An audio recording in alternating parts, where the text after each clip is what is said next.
आज हम सर्वसमीका a प्लस बी का होल क्यूब निकालेंगे, जो क्या होती है a cube plus B cube plus 3ab a plus B. अब ये कैसे आई, इसको समझने के लिए एक घन लेते हैं।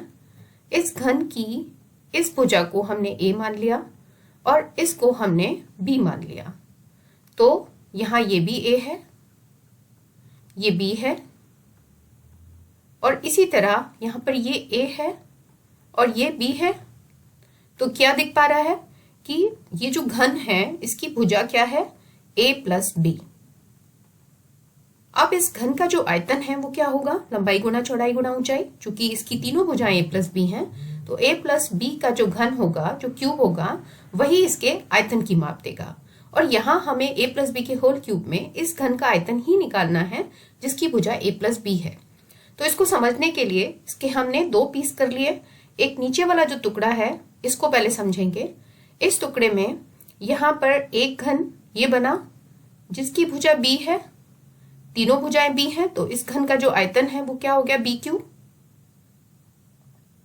क्यूब।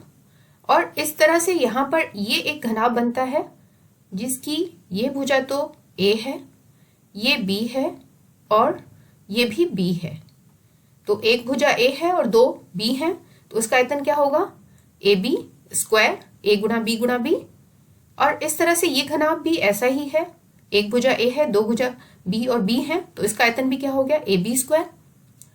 और ये वाला जो हिस्सा है, ये जो घनाभ बन रहा है, इसकी दो भुजाएं a हैं, एक भुजा ये a है, दूसरी भुजा ये a है और इसकी जो ऊंचाई है वो b है। तो इस तरीके से ये वाले जो घनाभ का आयतन है वो क्या बन जाएगा, a स्क्वायर b बन जाएगा। तो इस वाले घनाभ का आयतन a स्क्वायर b हो गया। अब इसके ऊपर वाले हिस्से को देखते हैं। ये इसका ऊपर वाला हिस्सा है, इसमें एक घनाभ ए बी स्क्वायर, ये वाला घनाभ a स्क्वायर b, ये वाला घनाभ a स्क्वायर b। लेकिन ये वाला जो हिस्सा है इसमें तीनों भुजाएं a बनेंगी, ये भी a बनेगी, ये भी a बनेगी और ये जो हम देख नहीं पा रहे हैं वो वाली भुजा भी इसकी a ही बनेगी। तो इस तरीके से इस वाले घन का जो आयतन है वो a क्यूब होगा, यानी कि ये a क्यूब है, ये a स्क्वायर b है, ये a स्क्वायर b है, ये b क्यूब है, ये a b स्क्वायर है, ये a b स्क्वायर है और ये भी a b स्क्वायर है। और यहाँ पर इस वाले घन के नीचे का जो एक घनाभ है वो ये है a स्क्वायर b, जिसका आयतन है a स्क्वायर b, जो हम यहाँ नहीं देख पा रहे हैं।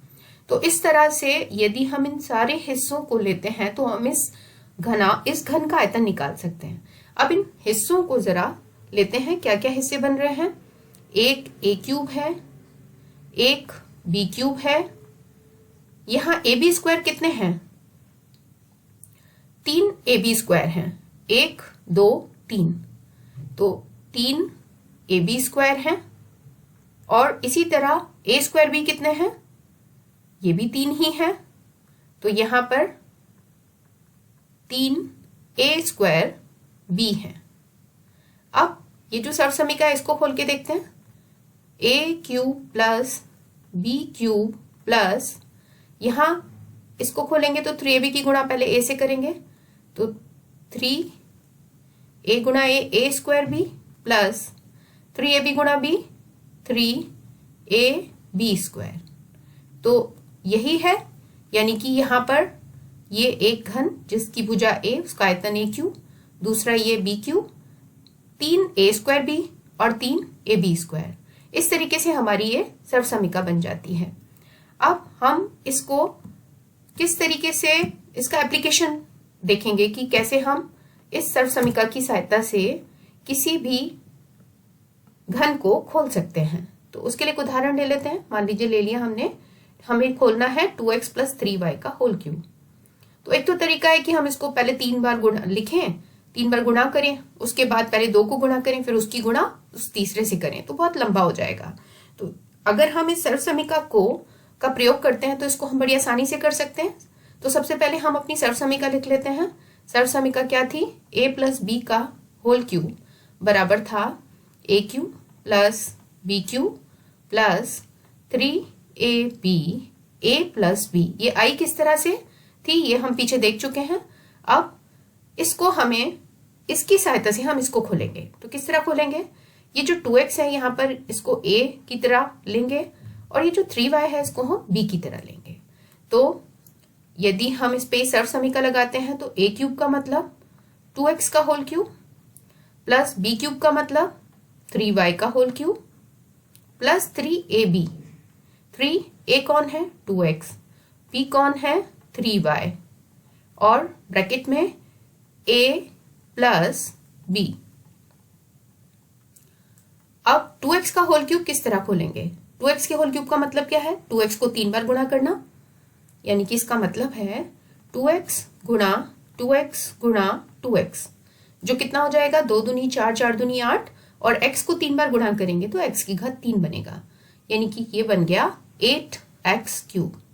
इसी तरीके से 3y का क्यूब निकालेंगे तो 3y को 3 बार गुणा करेंगे, 3 तिया 9, 9 तिया 27, y की घात 3 प्लस, पहले अब इस हिस्से को हल करते हैं, 3 दूनी 6, 6 तिया 18 और x और y की गुणा xy हो जाएगा और इस ब्रैकेट को हम ऐसे ही वापस लगा देंगे।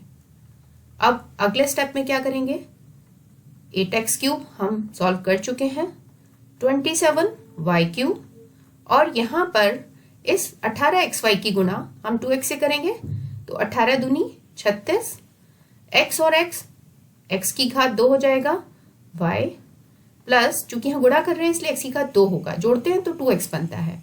अब 18xy की गुणा 3y से करेंगे तो 18 तिया 54, x एक ही है पर y गुणा y की घात 2 बन जाएगा। तो इस तरीके से हमने देखा कि हमने इस 2x प्लस 3y के होल क्यूब को सर्व समीकरण की सहायता से किस तरह से आसानी से खोल लिया। अब इसका एक और अनुप्रयोग देखते हैं। मान लीजिए हमें 401 का क्यूब करना है तो हम क्या करेंगे, वही करेंगे, 401 को 3 बार गुणा करेंगे जो थोड़ा सा ज्यादा टाइम लेगी।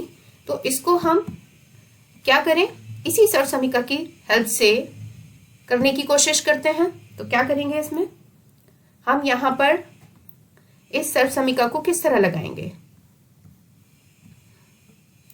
सर्व समीकरण हमारी क्या थी, a प्लस बी का whole cube is equal to a cube plus B cube plus 3ab a plus B.